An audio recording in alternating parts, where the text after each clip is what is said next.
Today we're going to talk about how to craft a winning portfolio and do's and don'ts. Quick introduction about Kevin. I'll let him do proper introduction for himself, since this won't do it justice. But he's award-winning creative director at Flywheel, which is part of Omnicom Group. Over 10 years of experience working on brands like Samsung, Audi, FedEx, and Krispy Kreme. And he's also a portfolio and industry coach here at Outbound Initiative. So really excited to have Kevin here chatting with us. Quick introduction about myself. I'm the COO of Outbound Initiative, and we're an internship program for creative majors, whether that's marketing, design, film, TV, fashion, or fine arts. And we've had over 1,000 participants come through our program to get placed in internships within the creative industries and get their career started. Bridge that gap between university and career. And we'll get a little bit deeper into that halfway through the session. So what we're going to do is talk first about portfolio stuff with Kevin. He's going to go through a lot of that. I'm going to ask some questions. You're going to ask some questions. We're going to talk about our initiative briefly, about 5-10 minutes in between, and then open Q&A. Most of the session is about your questions. So we'll have presentation from Kevin, and the rest of it, I want to really leave it to you and ask all your questions that you can. There's a great chance for you to really get kind of deep and understand what's happening now, currently in the industry. So I really recommend don't be shy. Any questions are good questions. Post them in the chat when you get the chance and when something kind of pops up in the back of your mind, if you have something that you're curious about. Great. So I'm going to stop sharing screen here, and Kevin, I'm going to leave the introduction back to you now. Yeah. So you can introduce yourself to everybody. Yeah. Awesome. Let's do it. Alrighty. Hello. So you are, as Ben mentioned, you're here for portfolio do's and don'ts. As mentioned as well, my name is Kevin. I'm a CD. I worked at Tracy Locke for about 11 years and just made the transition over to Flywheel recently with some of my colleagues. So super excited to work with a lot of the same peeps. But I've worked on all sorts of brands, from Samsung to Audi to Krispy Kreme to La Madeleine to JBL, FedEx. A lot of different brands cross industry. And right now I am stationed on Brown-Forman and Bank of America. So working on brands like Jack Daniels, Herradura tequila, things of that nature. And I love what I do. I really, really love it. And that's because I get to work on all this different cool stuff, right? That really energizes me, keeps me challenged throughout my career.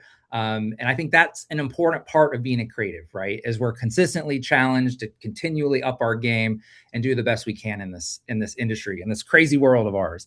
But I am so passionate about this thing. It is why I'm part of Artbound. It is why I have other resources available as well. So I do have a YouTube channel. There's about 150 videos on this sucker that range from anything from portfolio to reviews to the tips and tricks that I wish I would have learned in the seat of a university classroom, right? So all of that juicy information is in there. Now, if you go to my early videos, a little cringy, a little scary, little Kevin just trying to do his best. But I assure you that they get a little bit better as time goes on. And hopefully you can get value out of that situation if you choose to do so. The other opportunity is a book. I won't shameless plug this too much, but on Amazon, $19.99. I wanted to give the portfolio school experience in the palm of your hand. I wanted a cheap option because portfolio school is kind of expensive. I definitely did that at the University of Texas, and it was extremely valuable for me in getting into the industry itself. So I wanted to relay a lot of that information as well, how to come up with ideas, how to, brainstorm, all those types of things, how to distill that idea down into your big umbrella creative concept. And then ultimately a bunch of creative briefs in this thing to ultimately help somebody build that portfolio from scratch, right? But that's enough about that. We're here for one thing, and that is your portfolio. So the biggest thing to talk about here is your portfolio is kind of everything. It's the single most important thing. This is your body of work. It's the overall proof that you can do the job, because ultimately the projects that are in this portfolio are hopefully in line with what agencies and companies are looking for, and it proves that you can do it, right? Which is why that portfolio is so crucial and so important. It ultimately also embodies who you are as an artist, as a creative. I know there's a lot of different fields on this call, but no matter which one it is, the idea of the portfolio is the same. You are putting the work out there that you want to do, right? And ultimately, that is what people are going to gravitate towards and ultimately ring you up for that job. So this is that one item that's super crucial. I won't belabor it too much, but it doesn't just stop at getting that first job. Your portfolio is also an important resource to kind of carry on throughout your career. There's a side note that I have here, which is essentially imposter syndrome is super real. And whether you're on this call and you felt it already, or you are relatively more seasoned, maybe you've been in the game for just a little bit, but that imposter syndrome will linger and linger and linger, because as creatives, we're always trying to get better and better. And we are in a field that is relatively subjective. What is good advertising? What is good design? What is good fashion? These are things that are, opinion based, right? Now there is data to back these things up and ultimately tell us if what we're doing is successful or not. But many times you're going to think you kind of suck. And that's okay. I think that's an important distinction to make now, and we can talk about that way more in the Q&A section of this thing. But your portfolio kind of offers you that reminder that you've done some pretty cool stuff. So if you can't tell by now, your portfolio thing is pretty super incredibly, like, mind-blowingly, extremely, and whatever other crucial adjective you want to throw in front of it, important. It is very, very important. In the following slides, we're going to break it down just a little bit more. So it all starts with the structure, right? Here are the good old bones of your portfolio. Your portfolio should look a little something like this. And if it doesn't, it maybe should. That means that it's simple, it is clean, it is easy to navigate. Easy to navigate. That is an important distinction, because it allows whoever is looking at it to find the things that they need to make a decision, right? That's the ultimate goal. They're going there, to find projects that closely associate to the things that they're doing at their shop. Again, as I talked about earlier, those proof points to ultimately ring you up and get you in the door. So at a minimum, it should have the following things. It should have a home page, a nice solid grid of work. Your about page is also very important. And of course, a contact form. But we're going to dive deeper than this. That's too simple, right? So first, we're going to talk about the do's, the things to keep in mind. Excuse me. Your portfolio has to be a website. It has to be a website. If yours is not, make sure you screenshot this, whether it is on your computer or in your mind. But this is the industry standard. It is a non-negotiable. Non-negotiable. You're competing against others who do have a website, and you will be left behind if you do not compete with them and have one of your own. I see lots of portfolios. I review a lot through the Artbound program, for example. And if a portfolio comes in that is a PDF, it kind of is not the best call. And the reason for that isn't just, oh, this person's not spending the time putting in a website, but a PDF dictates the experience, right? You are telling me as a viewer, as I'm clicking from page to page, what I need to look at first, what I need to look at second, what I need to look at third. And ultimately, as I mentioned earlier, people want to quickly get to the things they care about most and peruse it at their own leisure, right? And I think that's really, really important. So please, for the love of design, advertising, please make one. You can do that using a couple of different options. There are very easy to use options out there, from Squarespace to Wix to Adobe Portfolio to Drop to Carbon Made.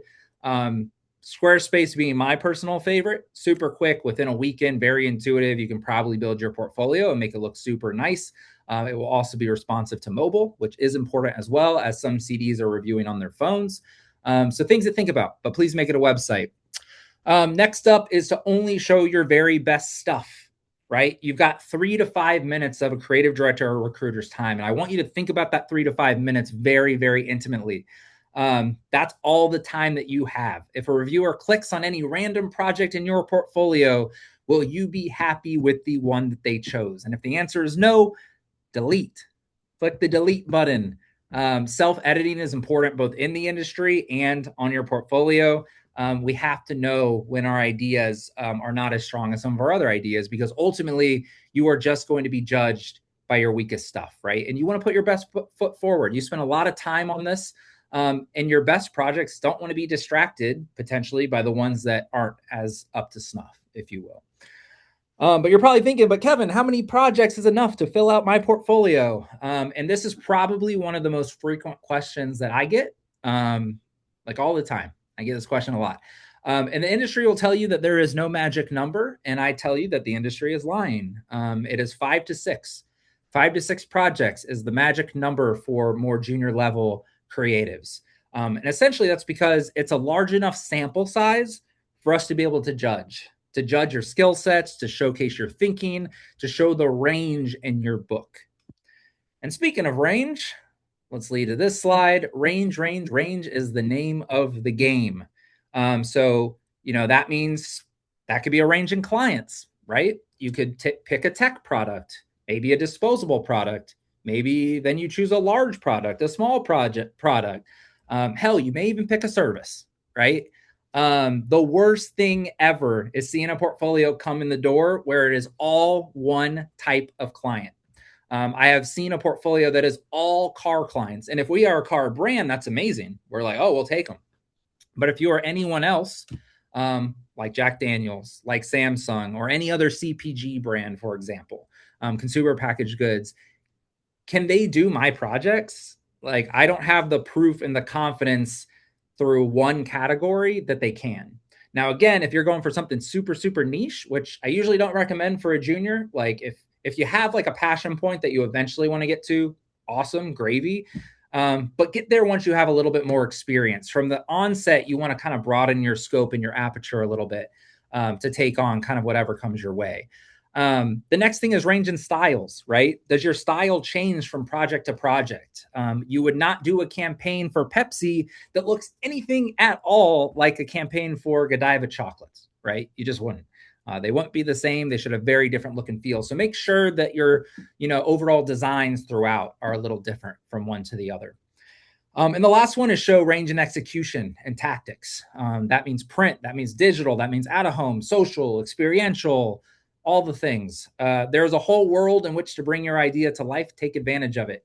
If all of the ads in your portfolio are print ads, it's kind of hard to judge if your thought process, if your solution mindset really has legs on your work, right? Can it really be a 360-degree campaign? And I think it's important to look at your work that way, right? Through a 360-degree lens, so you can strategically bring a brand to life for your audience in all of the right places. Next is show your work in the best light. So it's how it was meant to be seen, right? And admired. Too many times I see a portfolio with small little thumbnails that I have to kind of squint. CDs don't like to squint. Take that quote with you for the rest of the day. We want to geek out on all the details of your design work, and we need to see it really, really big. So think about how you would present your work as if you are presenting it to a client, right? Does it tell a simple story as someone is scrolling down your page that is super concise from a copy perspective and really eye-catching from a visual one? Storytelling obviously being an important thing, not only to sell your work, but ultimately to sell yourself, which is what your portfolio is all about. But now we get negative, right? We couldn't talk about the do's without talking about the don'ts. So we're going to talk here. Don't make it hard to find things in your portfolio. I talked about the simplicity up in the bones, but your user experience is really, really crucial, right? That 3 to 5 minutes we talked about, and we mentioned that's all you got to get them in and out and happy with a warm feeling in their heart and a smile on their face, right? That's all you got, 3 to 5 minutes. Recommendation would be to send your website to your grandparents, at least those who have trouble using their cell phones. Because if you got one of those, they're a good test subject for your portfolio. Can they navigate it? That's your test. When you leave this presentation, and if you do have a portfolio already, that's your homework. Good luck. Next up is don't be afraid to experiment. We are in an industry, and this should excite you, where we get to be creative. We get to break shit. We push boundaries, right? Does your work show uniqueness in design and thinking? Or is it something that ChatGPT could pop out in a few seconds? Now we have that tool, right? And we can definitely talk about AI more in the Q&A section. I'd love to talk about it. It's really been a game changer. But challenge yourself. If you are a designer, design. And that means from styles to media to execution, just play around, have fun with it. Again, we get to be creative for a living, and that's freaking cool. And you can typically tell in someone's portfolio if they enjoy this job, the work, through their output. You really, really can. I can tell who wants this thing when I look at a portfolio. And your portfolio is not just a place for long paragraphs. So please don't get too wordy. That means your descriptions do not have to be super, super lengthy. They will not be read. I promise you. We talked about that 3 to 5 minutes, but even more than that, the viewer is both limited on time, but also they want to see the storytelling through a lot of the visuals too. We are in a visual communication field for the most part, most of us. And that's really, really important. Now, if you are a PR student, if you're a writer, you have more flex, right? You are supposed to use those words. So that's totally okay to do. But for everyone else, be concise in your storytelling. What was the assignment? How did you approach it? What did you do? 3 to 5 sentences. You can pretty much wrap it up in that. And then you're onto the pretty pictures, communicating the strategy and the idea, and the crucial components are still important, but just don't ramble in a text type of format. All right. This is really important to me. Anyone who's seen me talk before or has seen a YouTube video or seen anything, I don't shut up about this thing, and that the about section is really, really important. For real, it is another chance to differentiate yourself and be remembered. You got to remember your portfolio is just one being looked at amongst 20 to 30 to 40 others. And I hope that your work is what makes you stand out, but your about section is another place to do that. And if your about section reads, I'm a passionate designer who loves art and strives to push my creativity daily, you fall right into the sea of sameness. Everyone says that type of thing. So show me more. Who is the human that I will be working with? The actual person on a day-to-day basis. What are their quirks? What interesting, fresh perspective are they going to bring to our team, right? Show me that. Be genuine, be real. That sells way harder than a perfectly curated resume like bio. I will say that. I won't linger on this too long. It should just be more of an obvious one, but I had to include it, which is don't hide your contact form. Make it easy to reach out to you, right? So just to recap real quick, do make a portfolio website, do show your best stuff, do have at least 5 to 6 projects, show range in your work, showcase your work effectively. Don't make things hard to find. Don't be afraid to experiment. Don't get too wordy in descriptions. Don't sleep on that about section, and don't hide your contact form. But that's me. You can find me on opendoorcreative.com. That's my portfolio. If you want to critique mine, that's cool. Open to feedback. LinkedIn, you can also find me there. I do answer questions there in the order that I receive them. So feel free to reach out there. Got the good old YouTube channel, got the good old book. But that's my time for now. And I'll pass it back to Ben to go through a little bit of Artbound. Hey Kevin, thanks for that. That was great. Really appreciate the overview, and I see some good questions already coming through in the chat, which we'll get to everything. Um, you know, I have a few questions for you about portfolio stuff before we go through our Brown Initiative things. So Great.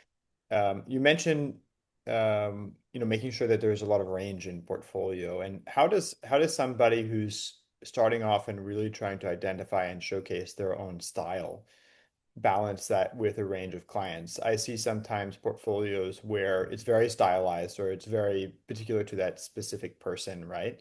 And it's clear Yep. that they want their voice to come through. They want to showcase, maybe they were originally an illustration background and now they're getting into design, for example, right? They really want to showcase who they are. How do you balance that? How do you make sure that there's range without losing, the essence Sure. of Who what you that are. person is, right? Yeah. Yep. It really depends what you're going for. I mean, the answer is going to be a little bit different for an art director compared to a graphic designer. What I will say that finding your unique voice isn't always visual, meaning your style could be in the way that you approach projects and assignments as well. So just through your execution and the way that you think and the way that you ideate, that can Hmm. be stylistic. Now, I will say there are the artists who want to double down on a very particular style. We see this a lot with graffiti artists. There's a artist that I knew a long time ago who's killing it now named Spencer Gabor. You should check him out. But he has a very specific design style, and that is what he sells out to everyone. Now, that is Hmm. a lot easier to do from a freelance perspective because if someone is looking for that particular style and you match that style, you can push it out there. But even a Spencer earlier on, before he wanted to go full freelance, knew that he needed to show range in his portfolio. So, yes, there were a couple assignments where he brought his style to life, right? He's like, maybe I'm going to use Shake Shack as an example, and I'm going to use my illustration style there. The other Hmm. option is to make a design section within your portfolio, within your grid, that is all about your visual identity and your Right. style. And it just happens to live amongst a bunch of other projects as well. So that's kind of how I would separate that, but still important to show range because, again, if you only show one style and then you're going for a job, say you're super illustrated, you love flat design, you like all this stuff, but then you're going to a techie brand, maybe you're going to a car brand like Audi or a brand like Samsung, they may not need that style. And so you may not get that job. So it is important to show that range that you can kind of tackle anything that comes your way. That's the most important thing your portfolio can do. Yeah. Okay, that makes sense.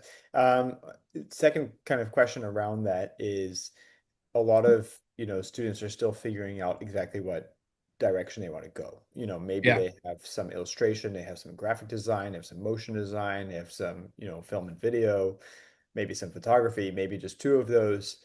Um, when should it all live in one page of the portfolio, and when should you segment it or omit it, Yep. as a third choice? Yeah.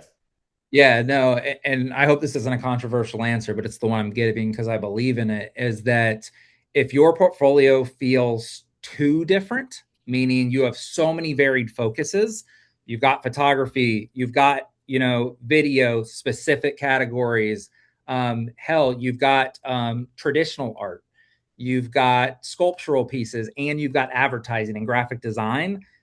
I don't know that you're going to be happy at my shop unless I have all of those things, which I probably won't, right?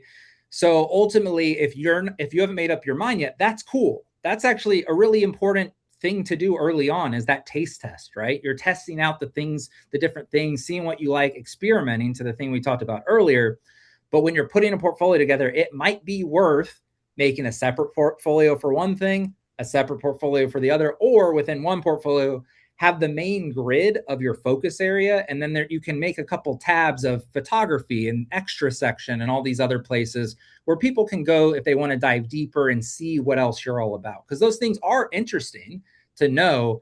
But it is important that you display a very, a focus area within your portfolio, at least in that main grid. I think that's really, really important. Right. So maybe pick one thing that they feel strongest at or that they feel most interested in. Because Yep. what I see a lot is that students will come to our program and they might have two projects of each, so nothing is the five Yeah. to six project range yet, right? Yeah.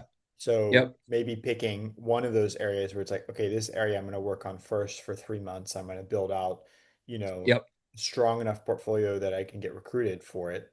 Yep. And then I'm going to put that out into the world. And I'm also going to then, if I'm still interested in photography, I'll work on the photography thing on, the next 3 months or something along those Yep. lines, right?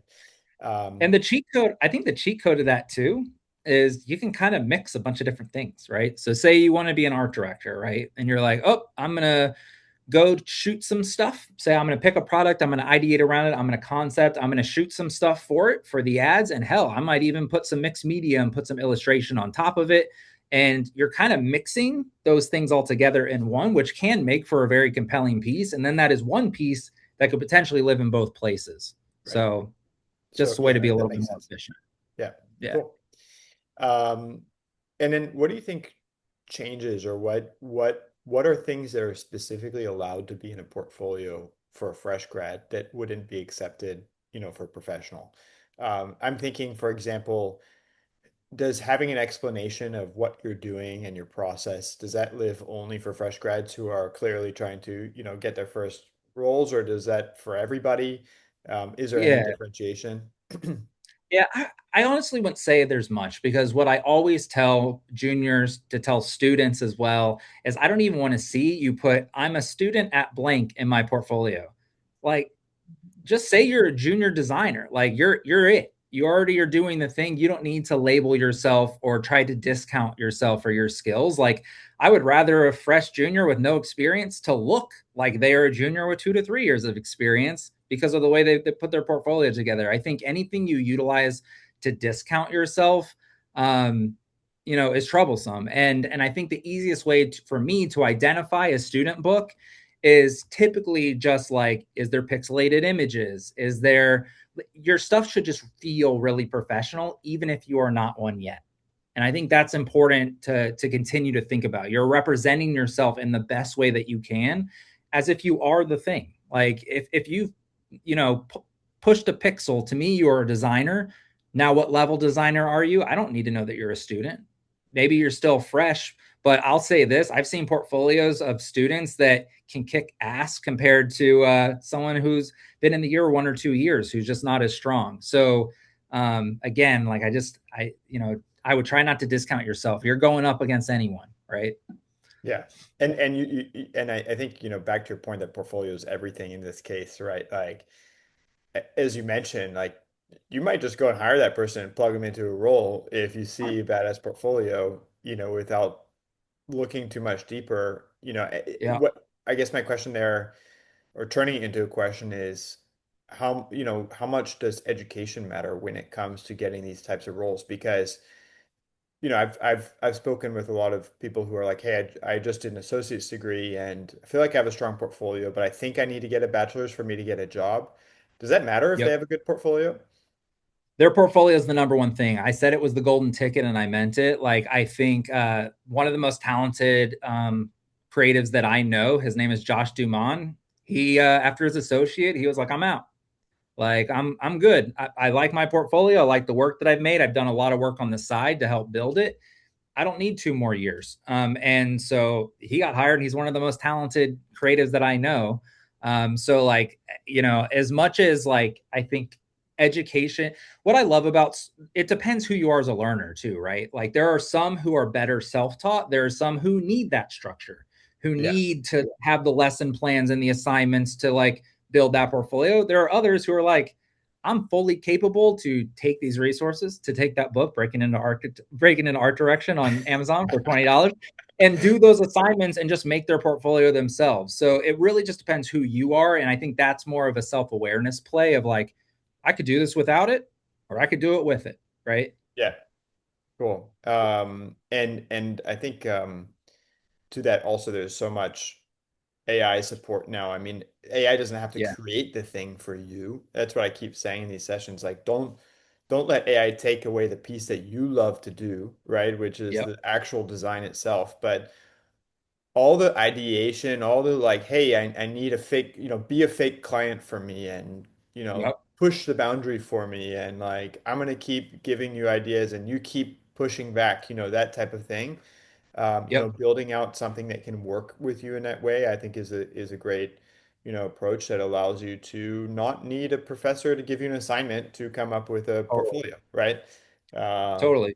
And I think that's a great point that you just made too, in that like everyone sees AI as one thing, mostly image generation. Input, They're like, output, oh yeah. man, I have an idea, can make it in 2 seconds. And a lot of that becomes slop. Like I've gotten much better at prompting over time to where Mm, like, oh, my old stuff was garbage. Like how I was yeah, using it before is garbage. And we can definitely get an AI more in the Q&A. I hope somebody asks a question. But yeah, the way that you phrase it is really important, and that it's a great collaborator. It is great at poking holes in your idea. It is great to get me an initial start of thinking, and then for me to take that and continue to push it.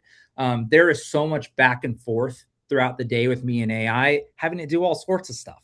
I'll throw my right. presentation deck in there and say, hey, I'm presenting this in a few hours. Is there any edits that you would make or gaps that you see that could use fulling, or anything that I could do to it to increase the impact of the story that I'm trying to tell?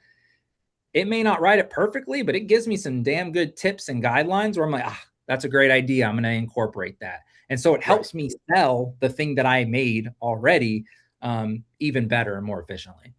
Yeah, absolutely. And I think for students too, like you have limited resources around you, financially, also like connections, relationships, experience, right? You're building that. But but nobody works alone. Like Yeah, nobody's in an agency like just pumping out ideas from their brain from scratch. Like it all comes through inputs and through collaboration. And so if you don't yep, have that environment, what you do in university, but it's a little bit different. It may not be to the professional level that's going to really push the boundaries for you. If yep, you don't have that environment around you, utilize the tools as a resource to create it for you because you yep. shouldn't just be like, I'm just gonna like white knuckle and come up with designs. Like that's not how it's gonna work, right? Um, 100%. I mean, it wasn't too long ago. I was part of another thing called makeadswithme.com, which was essentially just a resource that find other creatives to collaborate with because maybe you didn't have any in your circle, right? now you have one in your pocket whenever That's you cool. need it. So it's easy. It's easy now. That's cool. And yeah, I think universities do a great job of teaching you some long-term skills, but one thing that's definitely way under emphasized is portfolio. Like you're there for 4 years, like you should have an excellent portfolio when you come out. But I have one more question on that, or two more Yeah. questions before we get. Mhm. Um, you know, we put so much emphasis on the portfolio now, which it should be, right? Yep. But then how do students get unstuck? Because I see a lot of, or graduates, I see a lot of people say like, I know I need a good portfolio and I'm working on it and I'm working on it and I'm working on it. And, it becomes a bit of a, sticky point that doesn't allow them to move forward because it's this big thing that they need to do, right? Like how do you work through that? Yeah. I mean, and I don't want to sound insensitive to the question. If you want it, you will make it happen. A portfolio doesn't take that much time to design because the work in it should be the more important and engaging thing. And I know that time is at a, it's not always available. We're busy. But like anything, if you, no matter how busy you are, because I'll tell you, like I'm really busy. But I find time to prioritize the things that matter. And if I need to find time to do something and make it happen, I will. And I think too many times we, just as people, kind of make excuses, right? It's a similar thing with like random things like working out. If you are like, oh, I want to go to the gym, I just don't have time. Like if it's a big enough priority to you, like, look, I'm the worst morning person ever. My wife hates me in the morning, but we wake up at 5 o'clock and go to the gym because or else we won't do it. But we make it happen because it's important to us. And so we prioritize it. Same thing goes with your portfolio. If you want to make this thing, you will find time to do it. And I understand that classes can be a real beach. They can be tough, they can be time consuming, and all the things. Like, I remember what student life was like. I was a stressful little bean sitting in the library consistently before tests and all the things. But again, there were other things that I was doing too. Was I watching reality television a bit too much? Yes. Was I hanging out with friends maybe a little bit too much? Yes. Could I be spending a little bit of those pieces in time to do the thing that mattered? Yes. And so I think anyone can prioritize the things that matter. So to me, there is no excuse in building it if it is what you want. If this Yeah. is what you want. Yeah, makes sense. It makes sense. And sometimes when we just from my own experience in habit building, right, or getting something done, when we prolong for so long to do something, Yep. it feels like it's always going to take way longer than it actually does, right? Like if you Correct. actually just Yeah. sit down, it's like doing the dishes, right? Like the dishes sit in your kitchen Yeah. Yeah. days, and you're like, God, I should really get to that, Yeah. and then Yeah. you do it, and it's like, wow, that was like 12 minutes, right? Like it didn't actually take that much time. I just was procrastinating. So I think portfolio is very similar. If you sit down, if you give yourself a good brief, if you work on it a couple hours a week, or an hour a Yeah. day, within like a month, you'll have a great portfolio and, okay, Yeah. go start applying, right? Like, yeah, Yeah, and I would also say that like this should be kind of exciting. And like if you're working on a project that is so prolonged and it's spec work or it's something else, like pick a new project because ultimately like you should like what you're doing to some extent. That's at least why I got into this thing. Like I'm passionate about it because I enjoy it. I like the challenge. I like learning new skills.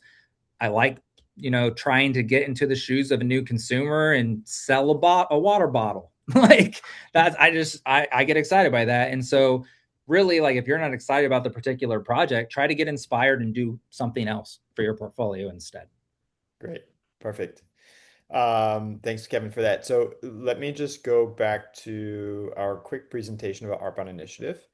And I'm just going to spend about 5 minutes on it, and then we'll move back to all the questions, the great questions that we see in the chat. So Outbound Initiative, we are a global internship program for creatives. So that means that we are supporting you, getting your career started, and really the goal for us is to be a bridge between what you've learned in university and then how to actually get your foot in the door. As I said, universities are amazing at teaching you long-term skills that you need, but sometimes fall a little bit short on how do I actually kind of jump that little gap that I see in front of me, and that's what we're here for. Everything that our program is about is designed to support you with that transformation. We are like an extra course you take outside of your university, but we offer a lot of, value in practical implementation. And we're not just the internship placement, but that is something that's guaranteed as part of the program. We're great if you are a student or a recent graduate looking to get started in creative industries, or if you're looking for something internationally, that's really hard and challenging to find without support. Or if you're an international student, in the US, Australia, or UK, and you are looking for, something to help you navigate challenges of finding a company that kind of meets the requirements for that. Or if you're looking to do something for academic credit and you know that you need something lined up at a specific time, having that internship guarantee that we provide is something that supports with that. We have a bunch of different destinations that you can go for your internship. So New York, Chicago, LA, Miami, and Austin in the US.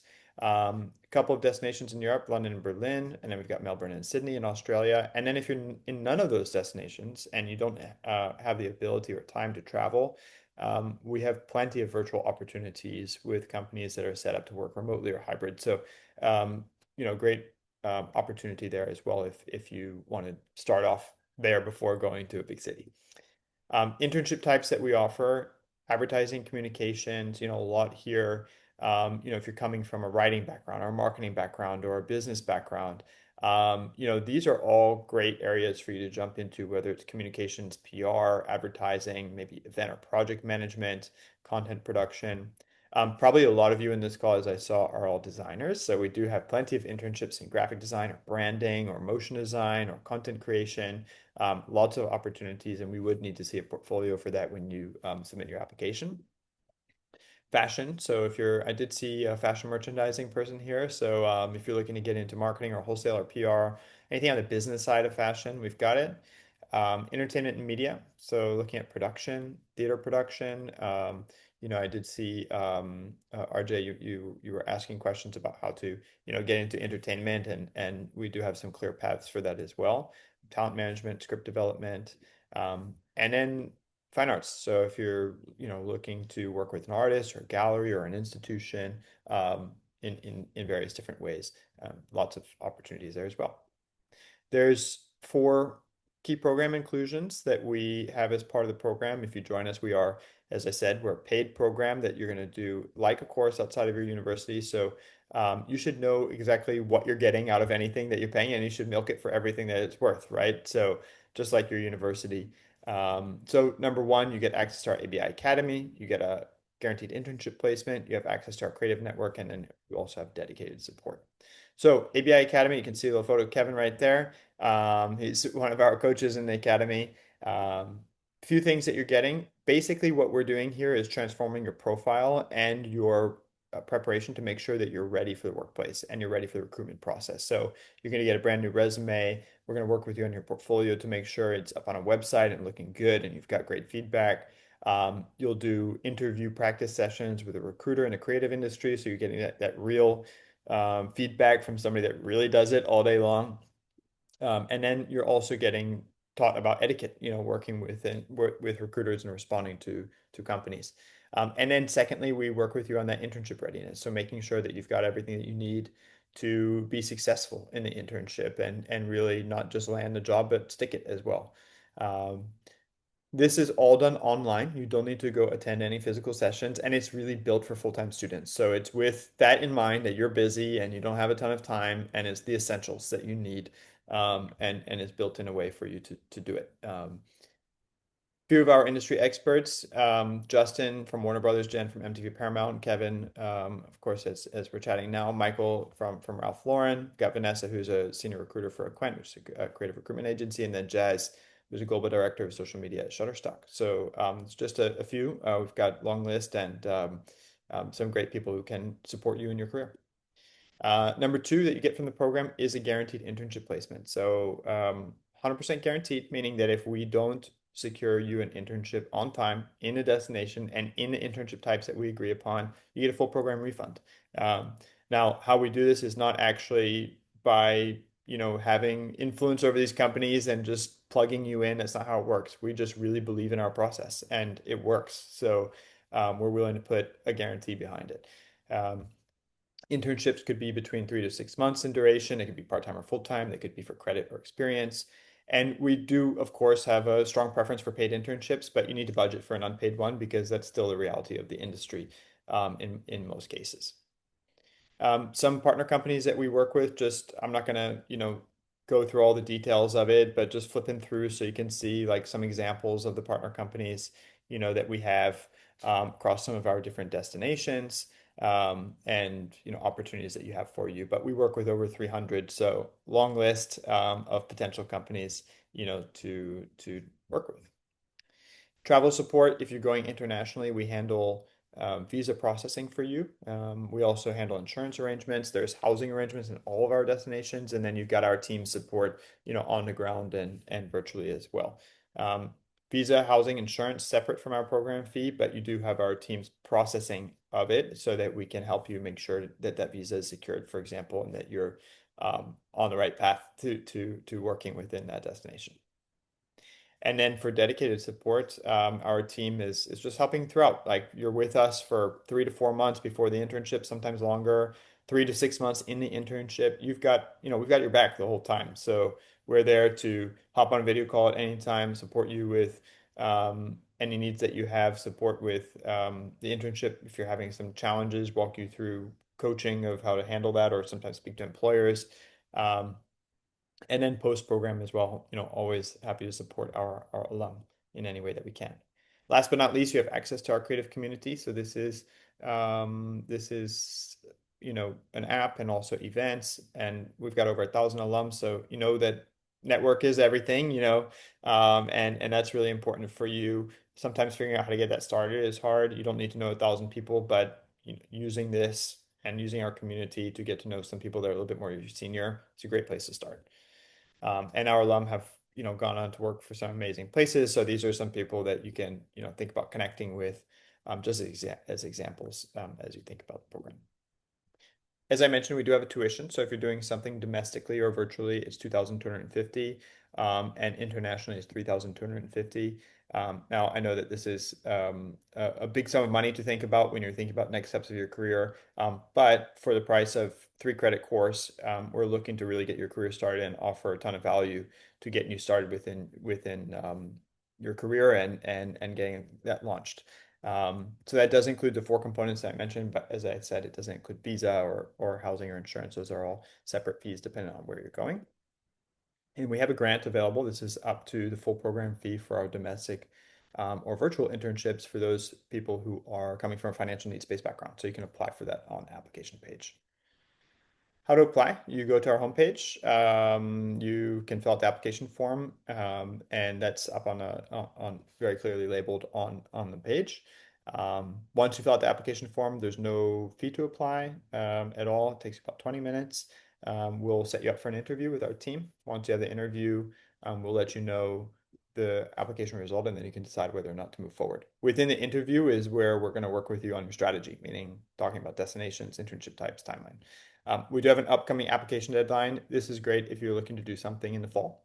So if you want to do something in September, October, August, something around there, and you're graduating, for example, or you want to do it during your fall semester, now's the time to apply. So, you can go ahead and fill that in at some point within the next 2 weeks.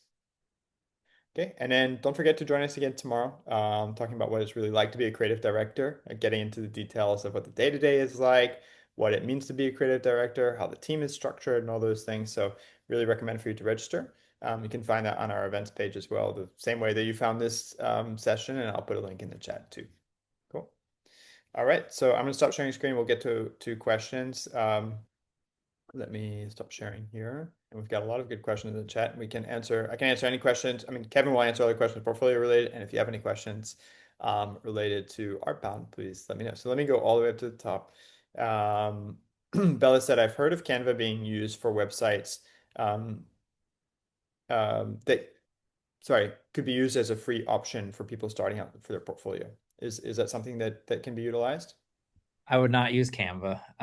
Similar to the PDF route, it does put your PDF at a URL, but typically it's more slideshow based. So again, you're dictating that experience and you are up against other people who do have a portfolio. Now, there are really cheap options out there. There's even options where if you don't sign for the full subscription, you can get like, one where you can't customize the URL and it has some beneath. But like Carbon Made, for example, I don't believe is much at all. Adobe Portfolio is free if you have the Adobe Creative Suite. So something you can do. You will have to pay, of course, for your URL and hosting. But to me, like honestly, if there's one thing to invest in your career besides Artbound, it is Squarespace, right? Like, I mean, you can just make something so simple that is going to be so professional and put you really in the thick of it. And you can actually start your Squarespace site without paying first to see if you like it. So just something to keep in mind too. And Kevin, what would you say about somebody sending a recruiter benjamin.squarespace.com versus benjamin.com? Yeah, try get yourself a good old URL. All the extra stuff does feel like it's not it's not custom to you. Like you are like a lot of people send a /behance.com type of situation. Behance is another free one, but again, doesn't allow it allows for a little bit more of a customized experience. But again, you're competing with people who really have them and have real URLs and paid for their domain name. Domain names are like $10. So typically that fits the budget Yeah. most times. Yeah, and you touched on a really good point there. You said you're competing with a bunch of other people. I want everybody to understand that recruitment is a process of elimination. And and so nobody's looking just at your profile and saying, this person has potential. Let me call them in for an interview. They're looking at 100 profiles and they're trying to figure out who are the five that they call in for an interview, right? Because it's a lot of time. It's really hard to recruit. You'll understand later in your career that this is a painful process, um, or a long process. So you don't want to be cut out of that process just because you didn't put your name on the website or because you used, something instead of a proper website like a PDF, right? So understanding it's a process of elimination means that, okay, what are all the points that I can get to not be eliminated, right? I need like a great portfolio. I need 5 to 6 pieces. I need a good website. I need et cetera, et cetera. And hopefully that gets me to the interview. And then I'm a 1 in 5, not a 1 in 100 chance of getting this job, right? So that's really Yeah. important. Adding to Bella's question, is Figma a recommended or unrecommended option? Figma's a pretty good option. I mean that's kind of newer of people really building out their whole portfolio on Figma within the past couple of years probably. And I think that's a solid space similar to Adobe Portfolio. Like totally, Figma allows for a lot of flexibility and creativity. You can kind of do whatever you want. I think sometimes people go a little Figma crazy. They'll like make too many things on their portfolio where I'm like, where are things like, or how do I navigate? Like some of the layouts and structures get a little wild. So as long as you're just being like, you're being thoughtful about how you're curating your portfolio, similar to the grid structure and the things I spoke about earlier. But I think that's a solid option to use on the cheap for sure. Cool.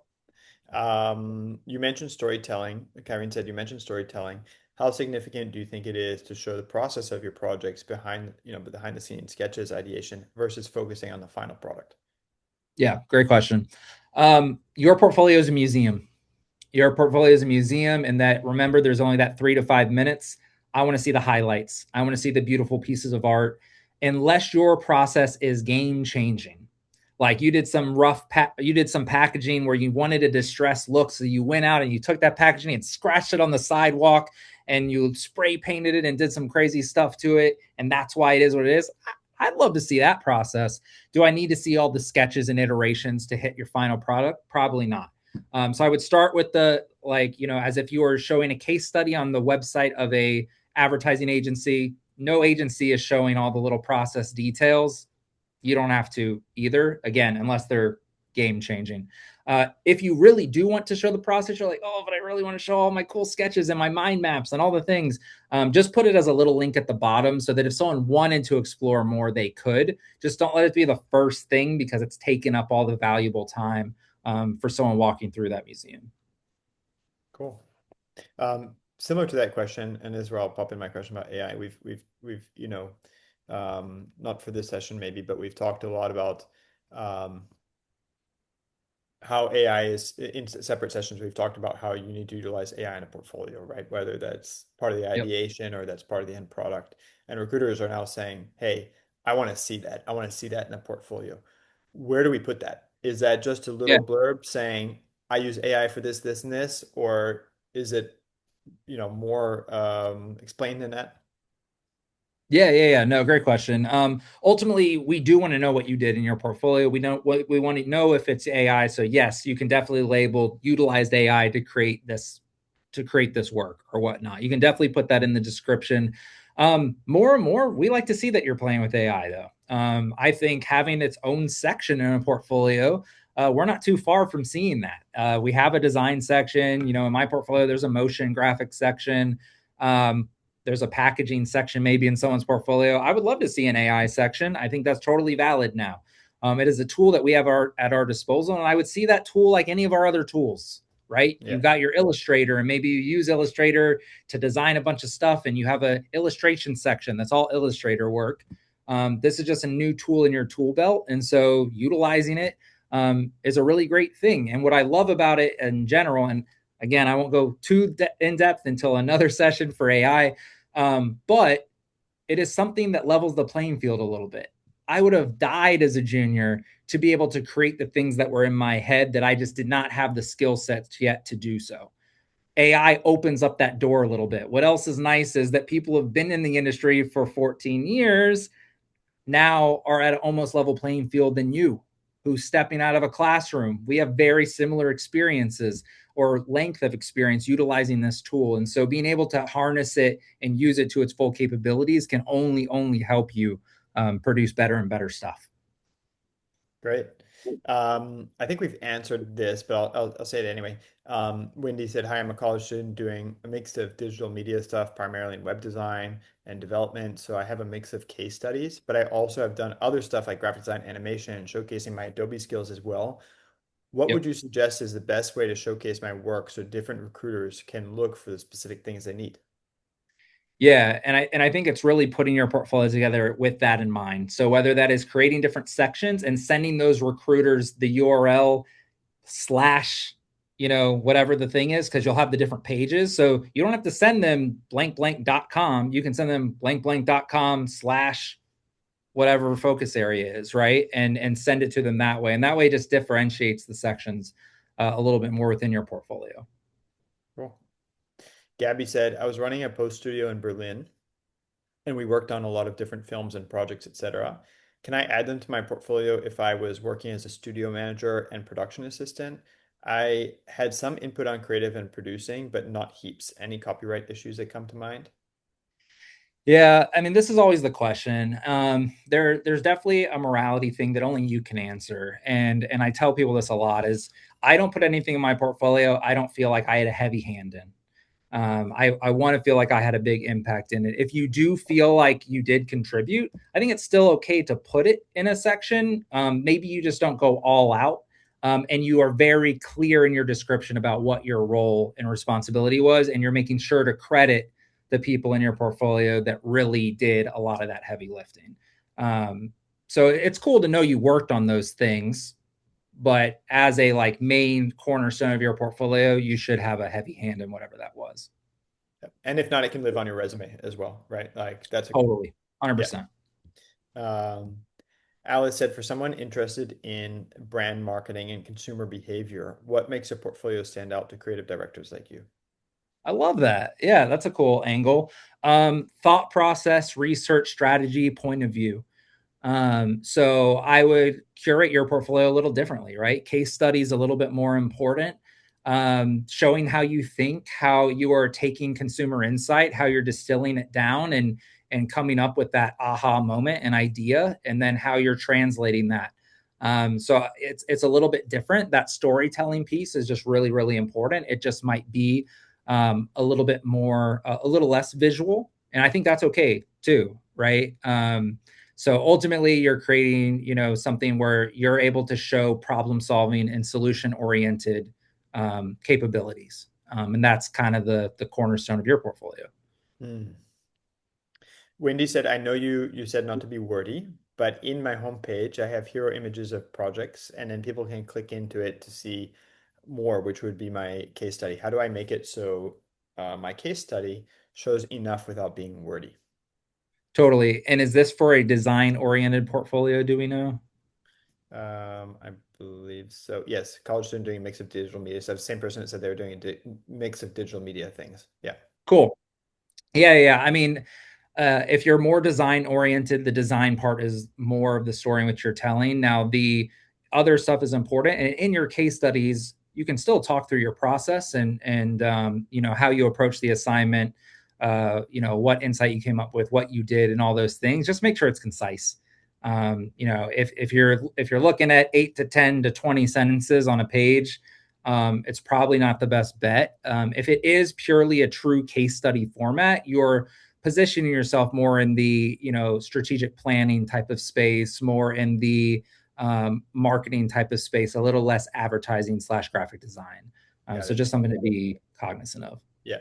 I'd love before we've got another 15 minutes or so here, but I'd love before the session ends up for you to also just show your portfolio or show an example Cool. Yeah. um, of a good one. Um, Abigail said, "Hi there. Two questions. One, are there certain portfolio website builders that stand out to people more? We're being taught to use WordPress. However, I have not heard other students really using it at other schools. I think we answered this, Yeah. but you can talk about this a little bit more.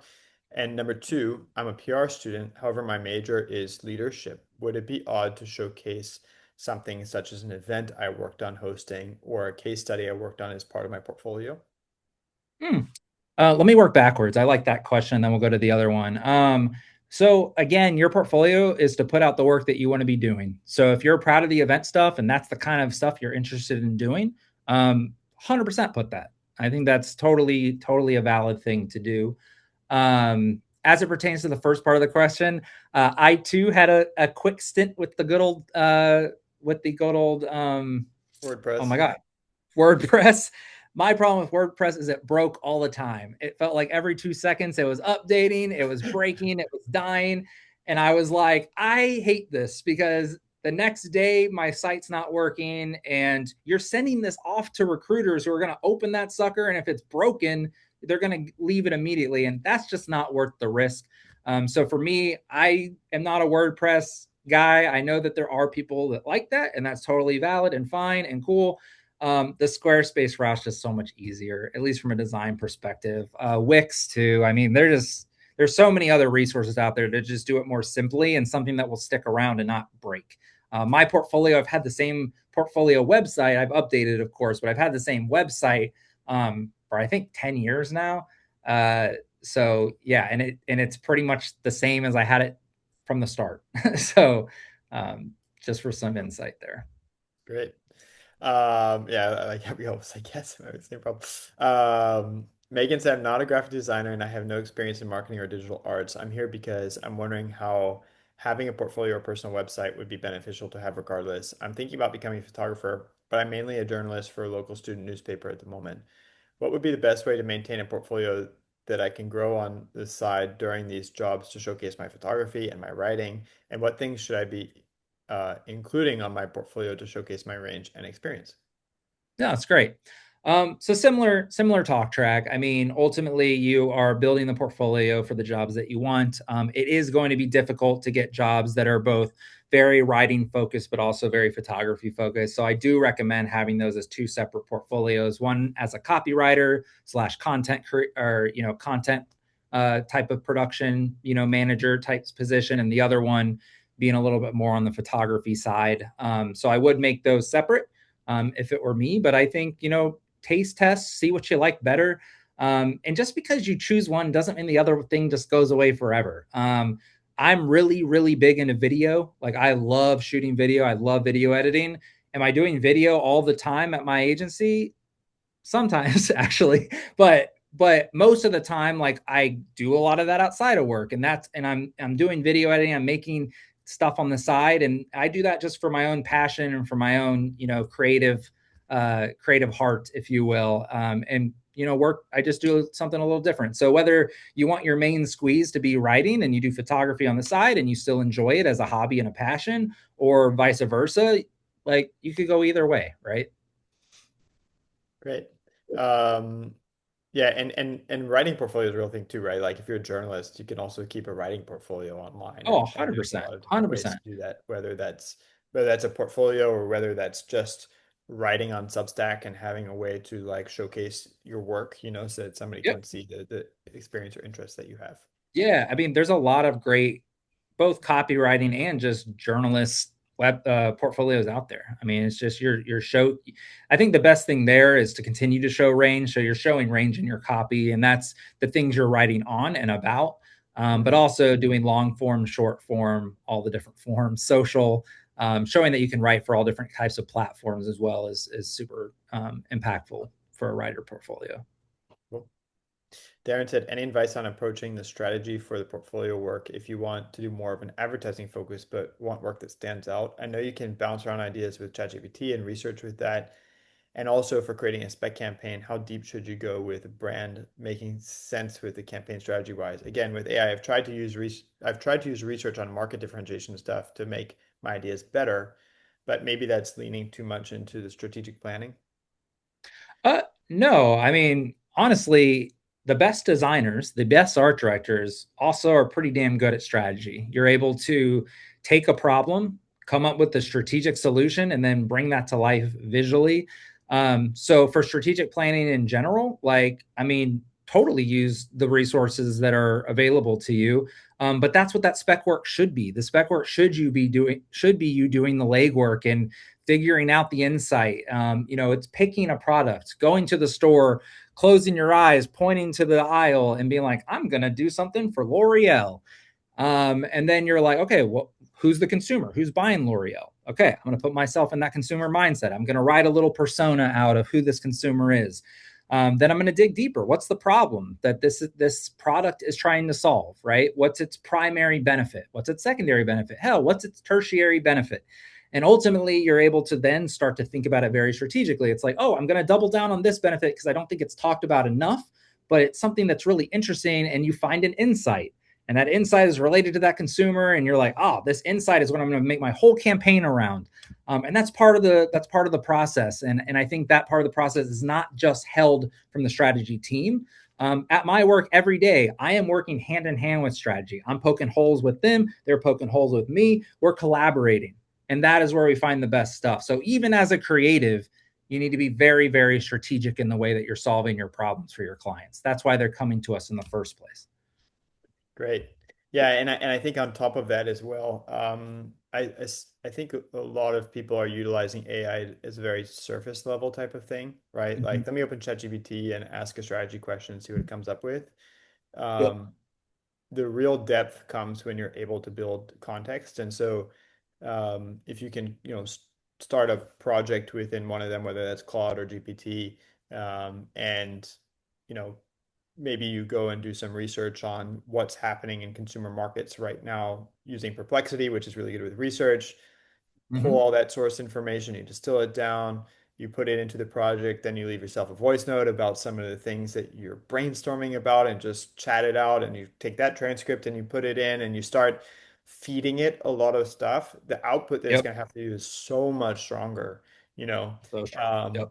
so don't go in and ask one strategic question, like build a case, build a case and you can use it to build that case, but start to distill what it is you're looking for from that case, and that would become much, much stronger at its output for you. Yeah. Yeah, and similar to what you mentioned earlier too, I always go to, like, when I'm talking, and Claude, by the way, that's the new news. Claude is better than That's GPT. good. You heard it here first. Yeah, It's so good. I just switched So over because I'm yeah, finding I it mean, much better. Yeah. it's been incredible. But I always ask it, hey, ask me questions about the thing, right? Like I tell it to, can you develop a list of questions that I can answer? And then I'm putting my own input in based on certain criteria and things that, it's asking me. And then it pumps out, the reverse, and we brainstorm further and further. So have it poke holes, have it ask questions, have it challenge you. You're not only there to ask it questions. Yeah. Cool. Kyrene, I'm skipping your question because we answered it, and I just put there. Wendy asked another question here. So there are people who do independent or commissioned work. Is it better to create my portfolio more like a business website? I guess what it's asking is like, contact me here. Here's my pricing, this type of thing, or is it better just to keep it pure work? Yeah. It's a great question. If you're using it for reaching out, and if you're using it predominantly for freelancing, marketing yourself to businesses to get work, then totally frame it like a business. That totally makes sense. If you are using your portfolio more to go for jobs, reverse, don't do that. Make it more personal. Your about section is important there, where your about section, if you're more professional, it may not be about your passion and all the things. It may be a little bit more about solution oriented results for said clients or whatnot. Right. So it just depends what the purpose of your portfolio is, and then you can navigate it either way. Okay, perfect. And I think we're really at the limit of questions that we can take at this stage. There's a lot of good questions here, so I'm sorry that we didn't get to everything. I will leave our LinkedIn's here as well, so I would encourage you to just connect with us if you have a burning question, send a message. Like I always answer my LinkedIn messages. I know Kevin, does probably as well, and we're here to support, so don't be shy. Before we get to Kevin, before we get to your portfolio, which I think will answer Laura's question as well here. I'm just leaving the link for our website. So if you haven't explored us before, you can fill out the eligibility form on our homepage that will lead you to a call with our team. Similar information I gave you today, but a little bit more in depth. You can also just apply and then you'll have a chat with our admissions team and talk about next steps. And again, there's no fee to apply. So, if you want to apply and have a chat with us and then come back and apply again later, that's fine. Um, and then I'm also leaving both of our LinkedIn's. So please just connect with me, shoot me a message. I love to connect with all of you. So there's a great place to, just reach out at some point if you need something.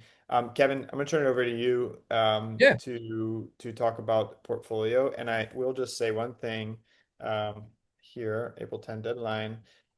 If you're planning to apply for things that are in the fall.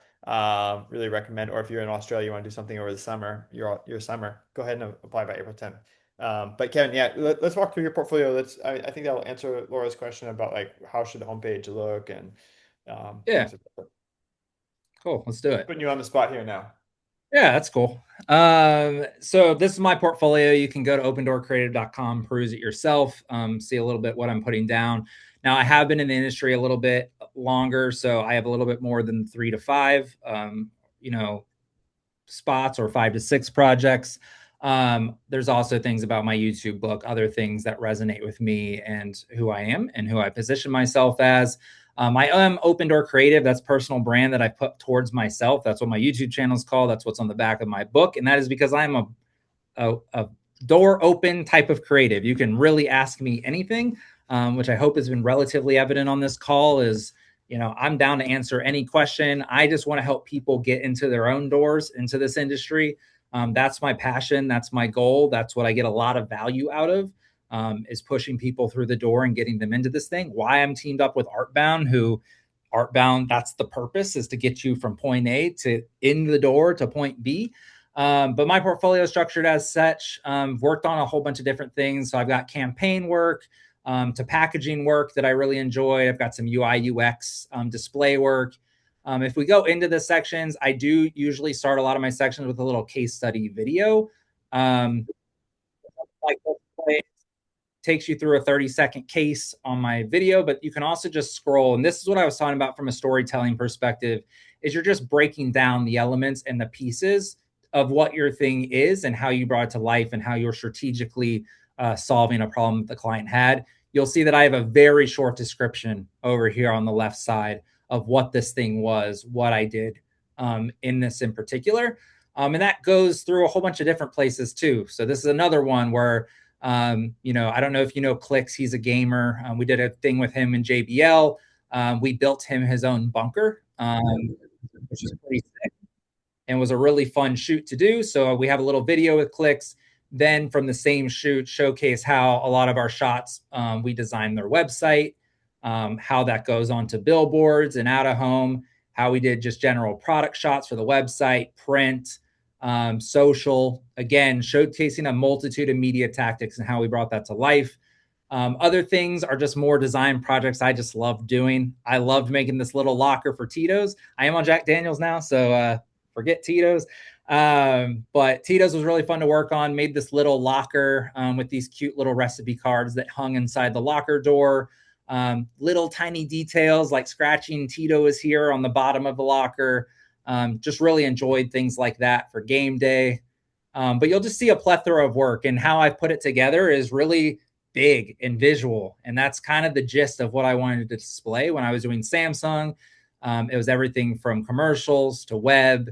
So you'll see a lot of that to packaging. And as you can see, I, as a CD, can scroll through this relatively quickly, understand kind of where a campaign went, what elements were created, and it helps tell kind of a full story. So I think that's the gist. But I know also I talked about that design section or that extra section. So sometimes you will have more campaignable project like work. Other times I'm like, I just want to double down on my illustration and motion. So you'll see a lot of my illustration and motion work in here, from GIFs to my own little motion reel up top, to posters that I liked. I like LeBron. I like Spider-Man. These were passion projects. I did them on the side.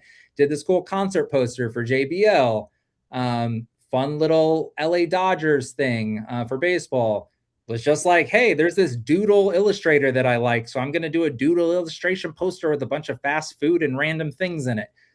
So again, this is kind of that passion part of my portfolio where I'm just like, I just want to do something extra. And then again, there's lots of other meat in here that I won't get into too much, but you'll see how the storytelling remains consistent.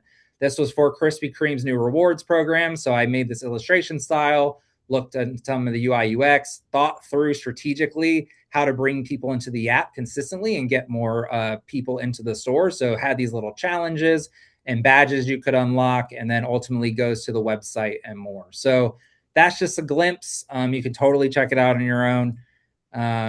We'll appreciate the web visit. You can also reach me at that contact form there. I can also respond there as well, if you're nervous to add me on LinkedIn, because I know it can be Cool. scary and intimidating.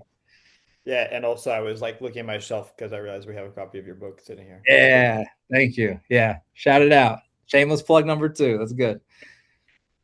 Awesome. Well, yeah, sorry for that first link.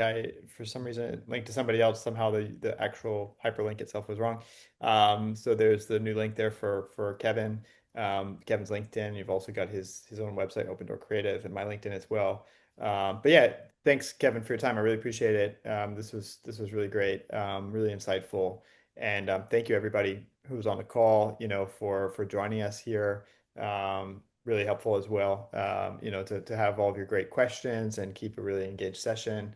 So yeah, join us tomorrow, same time. You can register on the events page of our website, um, for a session about, what it's like to be a creative director, and look forward to seeing you all there. And thanks for your time. Yeah, have a great evening, have a great morning, afternoon, wherever you are. Um, awesome. Appreciate you, Kevin. Thank you. Thank you. Appreciate you too. Appreciate everyone. Thanks. Bye. Bye.